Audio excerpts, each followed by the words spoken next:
What is up, Mr. Special Secretary Spec Pressure? You can call me Miss Nightmare. Miss Fear, Miss Nightmare fan. It's not my reaction to 4 Scary True Airport Horror Stories by Mr. Nightmare. So let's go on shall we?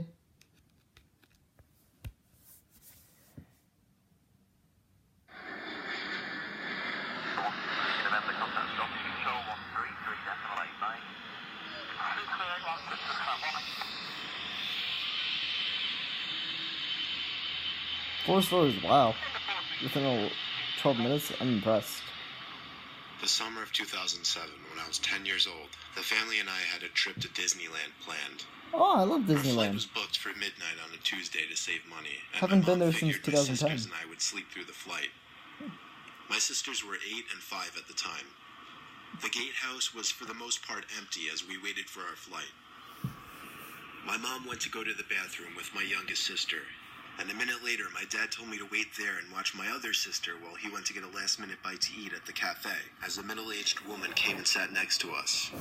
She put her hand on my back as she acted all excited to see us and asked where our parents were.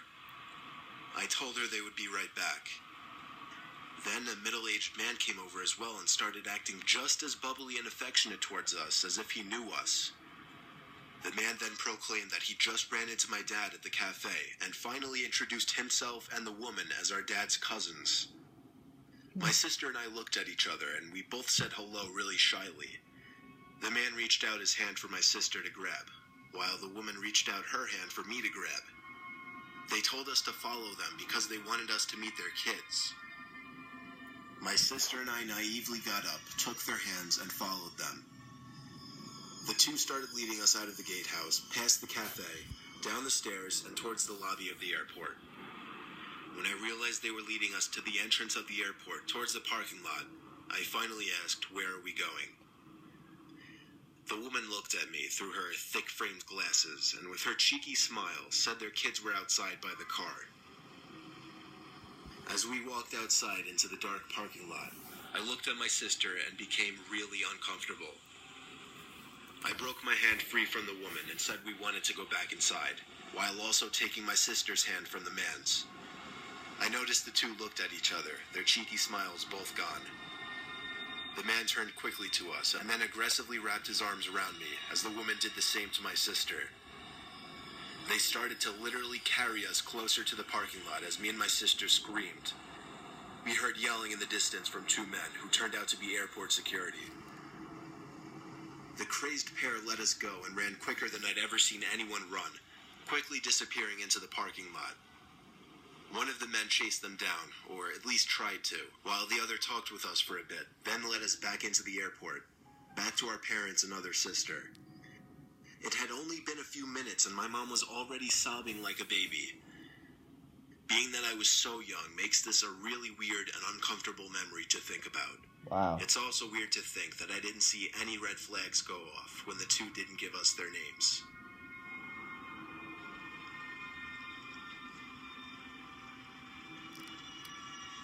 That's crazy, man. What's number 2? It was minutes before boarding my flight to North Carolina for a job interview the next day. It was on a stormy February night. Everyone was bundled up and keeping to themselves.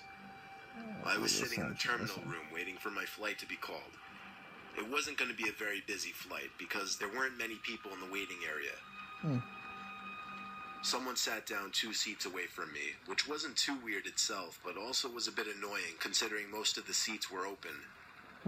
But it went from annoying to downright disturbing when I looked at him to see him weirdly staring at me.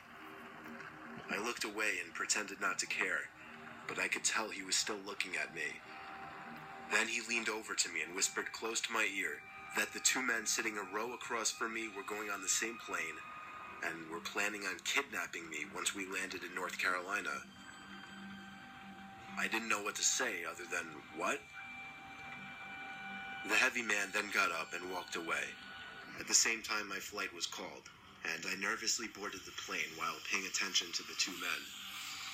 They sat down ahead of me, and as I walked past them approaching my seat, they both stared me down. At that moment, I started to wonder if that man's warning were true.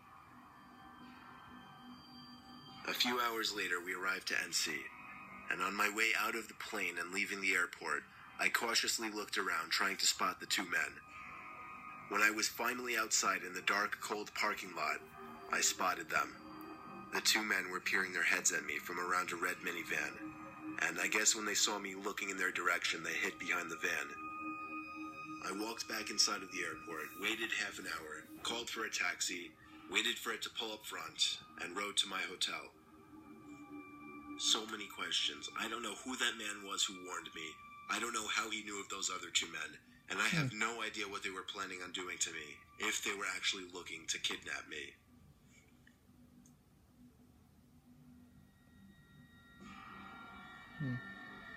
That's crazy. What's number 3 like?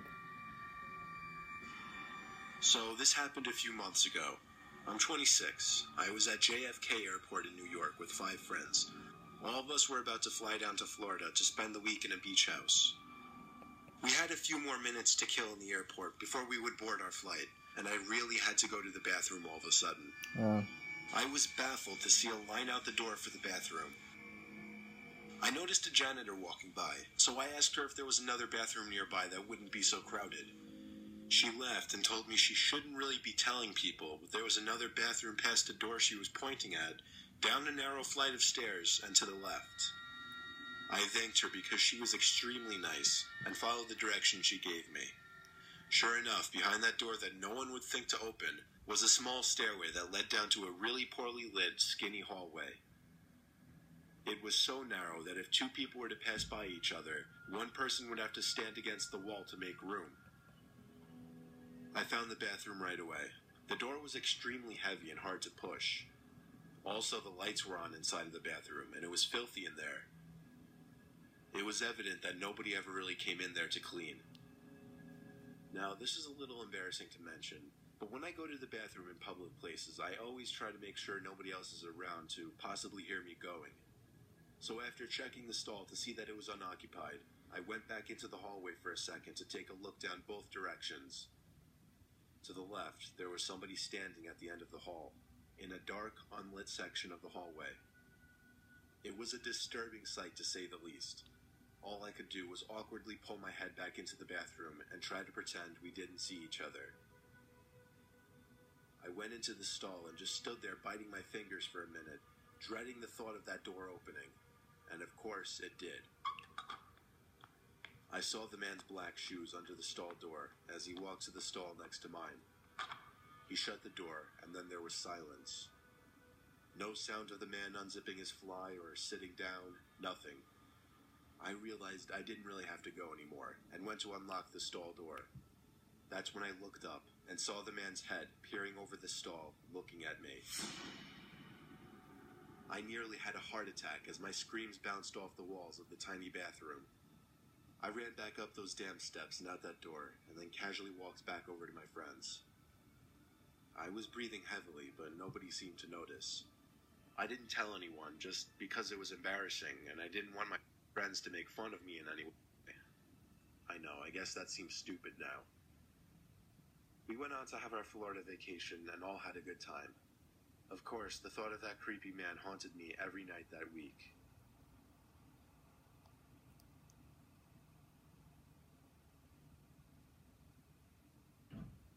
That's crazy. This is crazy, man.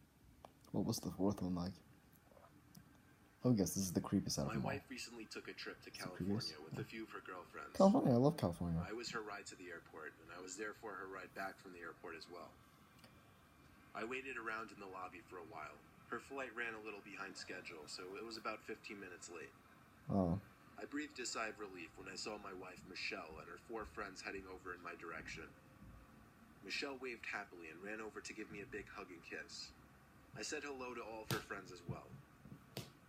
Michelle suddenly started patting her pockets, and a concerned expression appeared on her face. She looked at me and told me she lost her wallet and keys.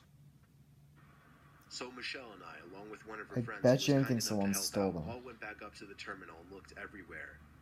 We asked one of the airport to have the plane checked for a wallet and keys. Someone stole it. Long story short, we spent a great deal of time looking around the airport to find nothing. She insisted she had both the wallet and keys after she left the plane, though. Eventually, we had to call it quits and went home. A worker assured us that if the items came up, we would be contacted immediately. Michelle was in a sour mood the whole ride home because of it. When we got home, Michelle went up to her room, and I could hear her throw her giant bag onto the bed all the way from downstairs as I was in the kitchen about to make a quick snack for myself. That was when the scream of my wife from upstairs hit me cold in the chest. I ran to our room to see her pointing at the bathroom door. I looked at it and then the two closet doors across the room. They'd both been opened, and all of our personal belongings had been thrown all over the floor. Boxes opened with papers that were once in them scattered all over the floor. She stuttered out the words, "There's someone in the bathroom," to me. I felt like my heart stopped in response to those words, but I had to be the man of the house and step up. I tried the doorknob to the bathroom, but of course it was locked. Michelle left the room in a hurry, which I later found out she did to call the cops downstairs. I started ramming at the weak old door with my shoulder, and after 5 solid hits, I busted the door down.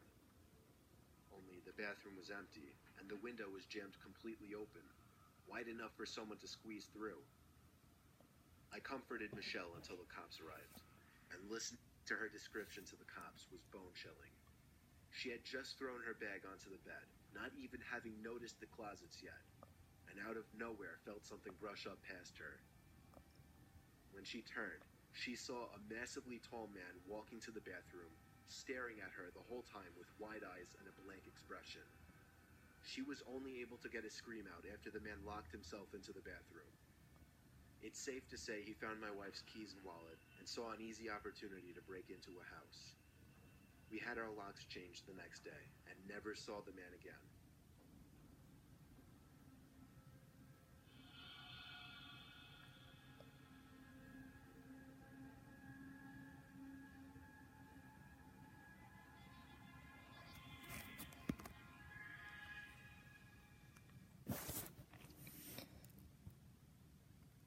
Yeah, that's really crazy. That's crazy, people.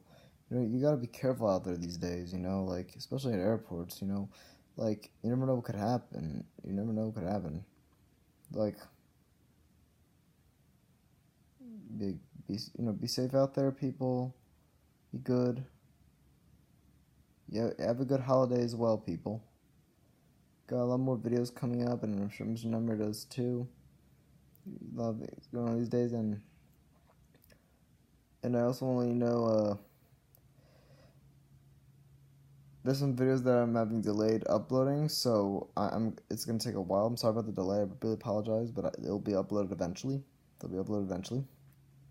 But yeah, and check out Mr. Nightmare's channel. He's awesome. I'll put the link to his channel in the description below. Read, subscribe, even comment. Talk to you later. Peace. Good night, everybody.